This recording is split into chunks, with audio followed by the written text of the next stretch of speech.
Evening, everyone.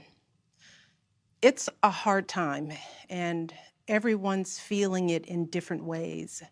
And I know a lot of folks are reluctant to tune into a political convention right now or to politics in general. Believe me, I get that.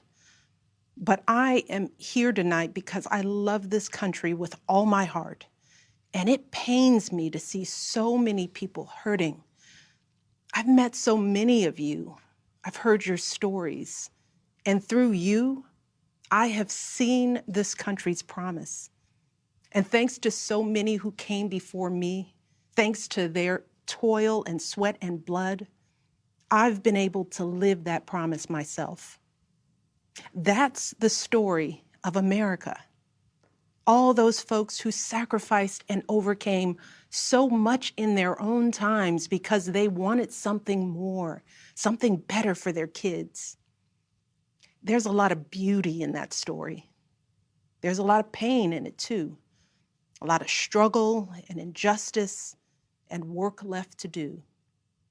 And who we choose as our president in this election will determine whether or not we honor that struggle and chip away at that injustice and keep alive the very possibility of finishing that work. I am one of a handful of people living today who have seen firsthand the immense weight and awesome power of the presidency. And let me once again tell you this: the job is hard.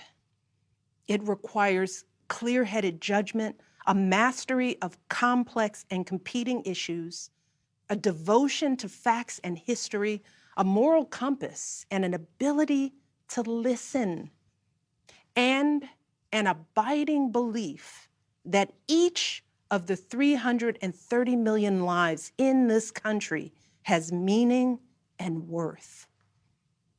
A president's words have the power to move markets. They can start wars or broker peace. They can summon our better angels or awaken our worst instincts. You simply cannot fake your way through this job.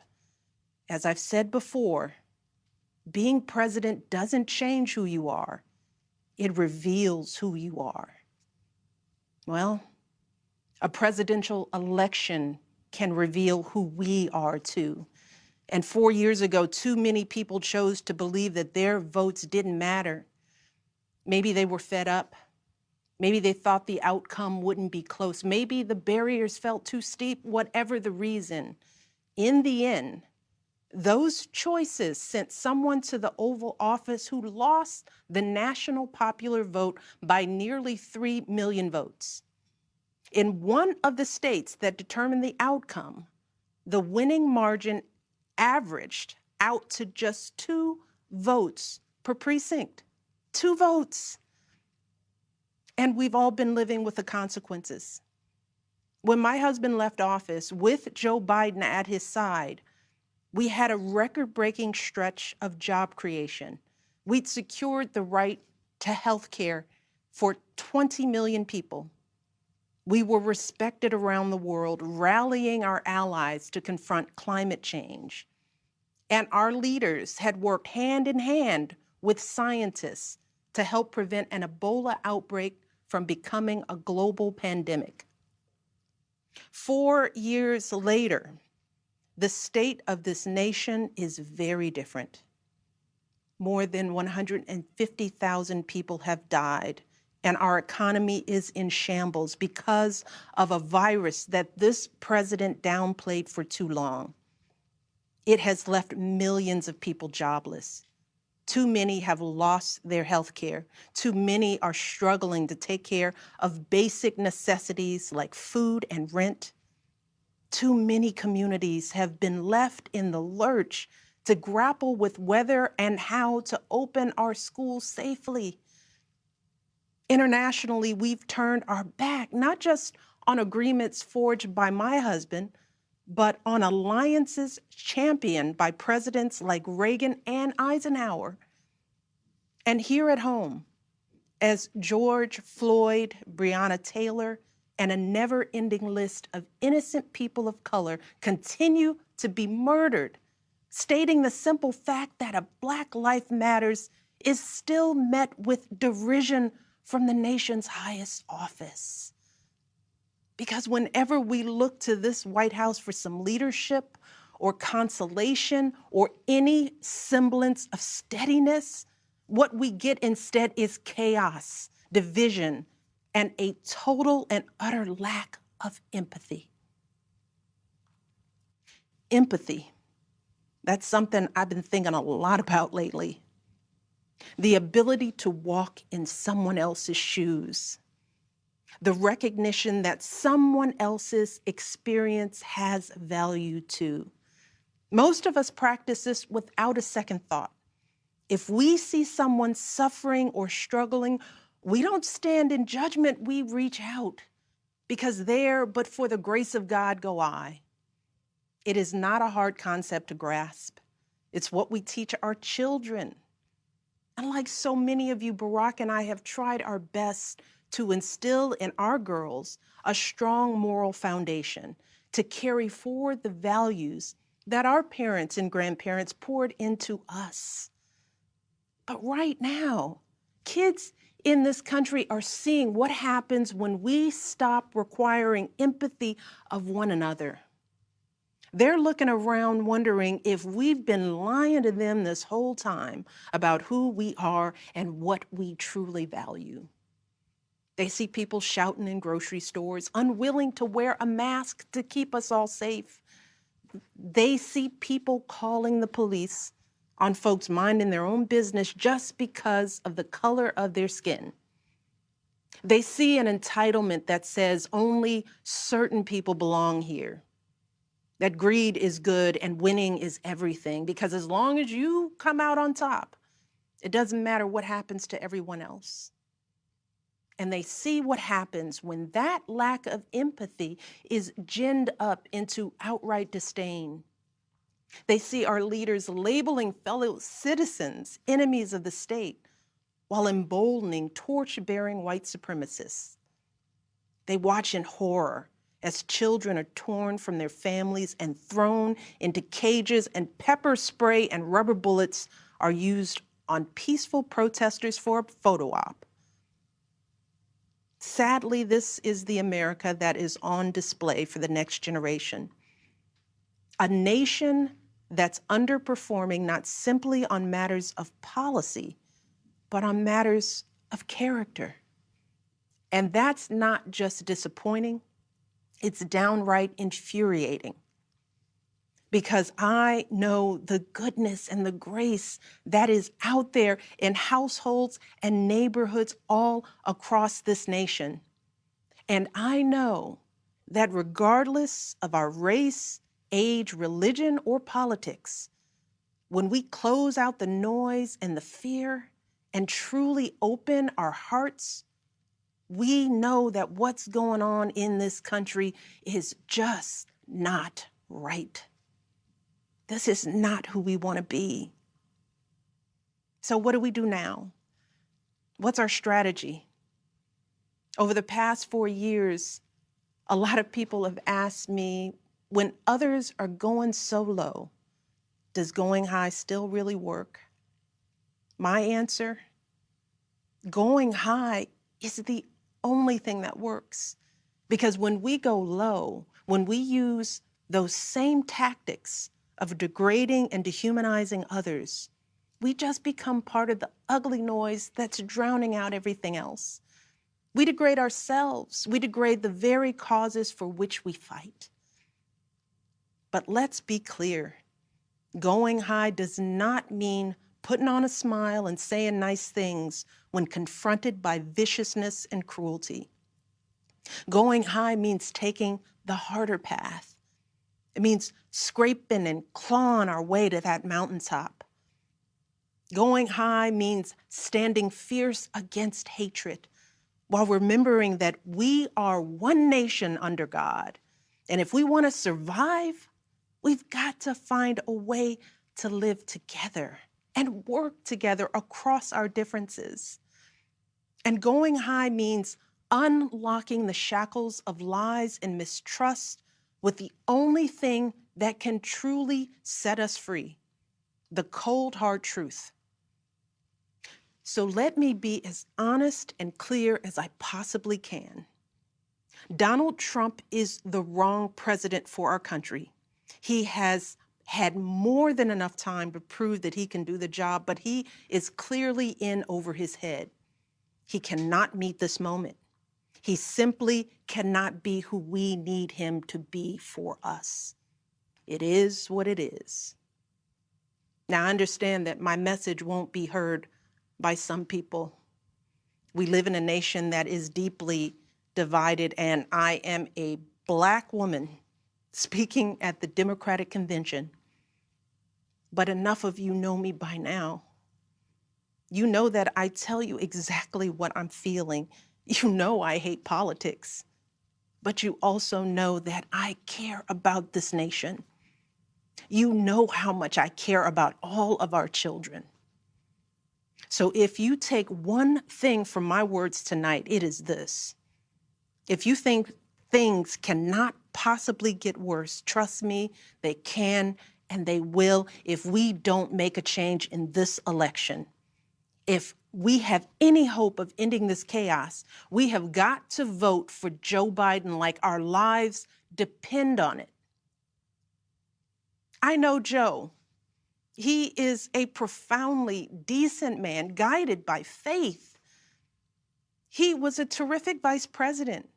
He knows what it takes to rescue an economy, beat back a pandemic, and lead our country.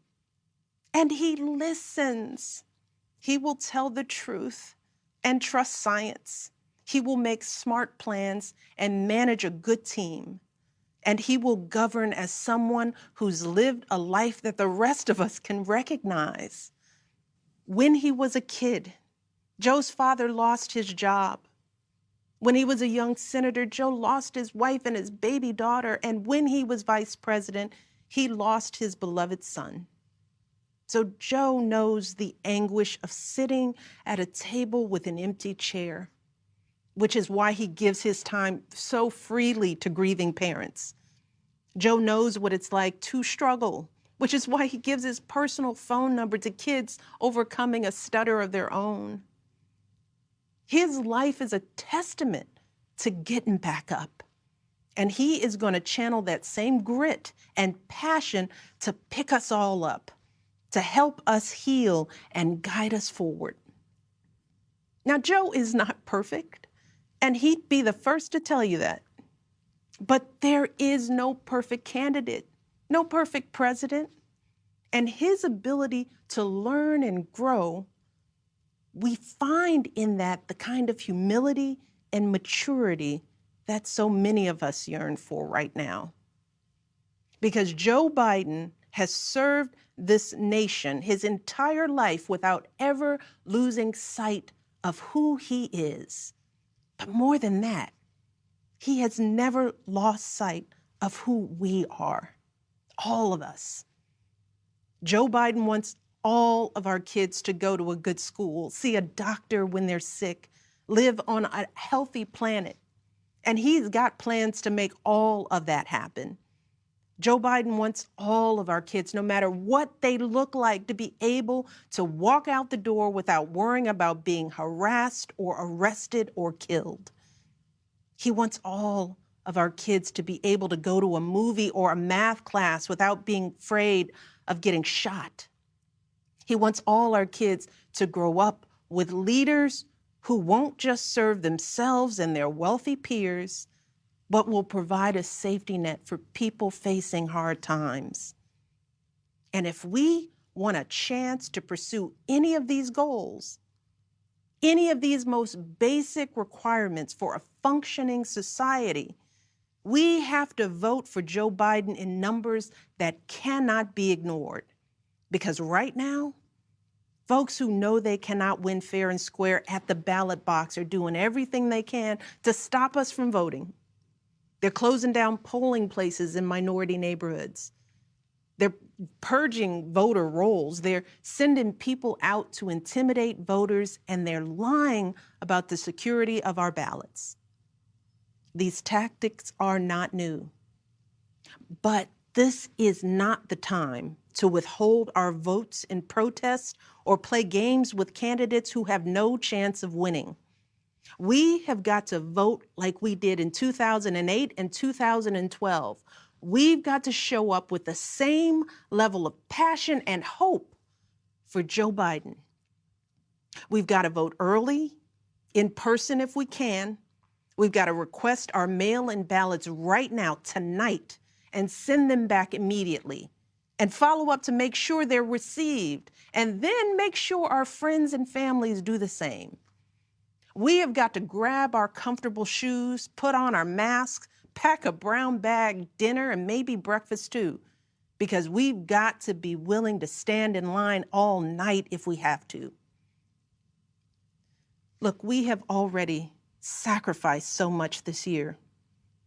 So many of you are already going that extra mile. Even when you're exhausted, you're mustering up unimaginable courage to put on those scrubs and give our loved ones a fighting chance. Even when you're anxious, you're delivering those packages, stocking those shelves, and doing all that essential work so that all of us can keep moving forward. Even when it all feels so overwhelming, working parents are somehow piecing it all together without childcare. Teachers are getting creative so that our kids can still learn and grow. Our young people are desperately fighting to pursue their dreams.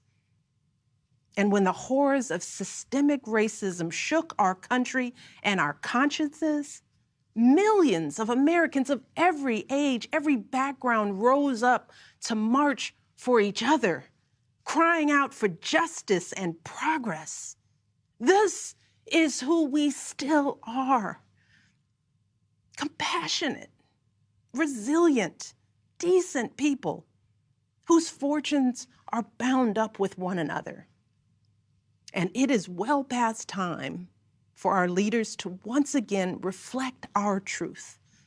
So it is up to us to add our voices and our votes to the chorus of history, echoing heroes like John Lewis, who said, "When you see something that is not right, you must say something.